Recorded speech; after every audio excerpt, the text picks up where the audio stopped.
Dear students, this is part 4 of our case study, and we will see how to further shortlist the candidate proteins that we obtained after MS1 and MS2. You know that MS1 helps measure the intact mass of the protein, and that a candidate list is formed after filtering the protein database for that specific mass. As a second step, we further shortlisted the candidate protein list by employing the MS2, and MS2 provided us with the peptide sequence tags. So we searched these peptide sequence tags in the protein sequence databases, and those proteins that contained those peptide sequence tags, they were shortlisted further. Now, MS2 will give you several measurements, some of which will not be included in the peptide sequence tags, but still that is very useful information. So as a first step, you shortlisted the proteins by their mass. As a second step, you shortlisted them by their peptide sequence tag. So can we utilize this information that is there in the form of MS2 peaks that have not been employed in the peptide sequence tag to further shortlist the candidate protein list? So this is where we'll look at in this part of the case study, and we arrive at the theoretical spectrum of a protein. Here in this example, let's take a protein that we're working with.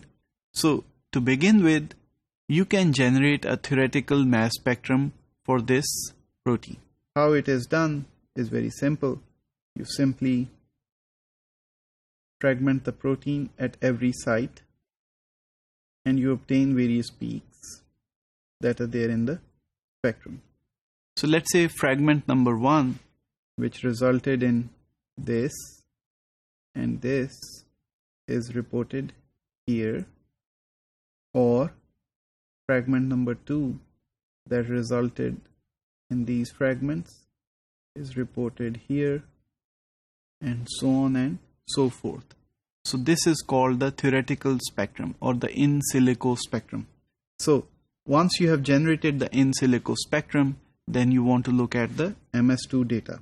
So in MS2, as you saw in the previous module, that we had C1, C2, C3, and Z8, Z9, and Z10 fragments. So in all, we had 6 fragments that were reported, 6 different types, and that we want to compare these fragments with the theoretical spectra. So once you compare each fragment with the theoretical spectrum, then you can actually know how many experimental peaks they match with how many theoretical peaks. So you take that number, and if that number is high, it means that the experimental protein sample is the same as the candidate protein. So using this strategy, you can have a theoretical spectrum comparison with the experimental spectrum. Now you have the MS1, the intact protein mass. Now you have the MS2 or the peptide sequence tag, and third, now you have the experimental and the theoretical spectrum match. Each one of them will help you to shorten your candidate protein list, and after going through the third step, which I just talked about now, you will have a very small candidate protein list.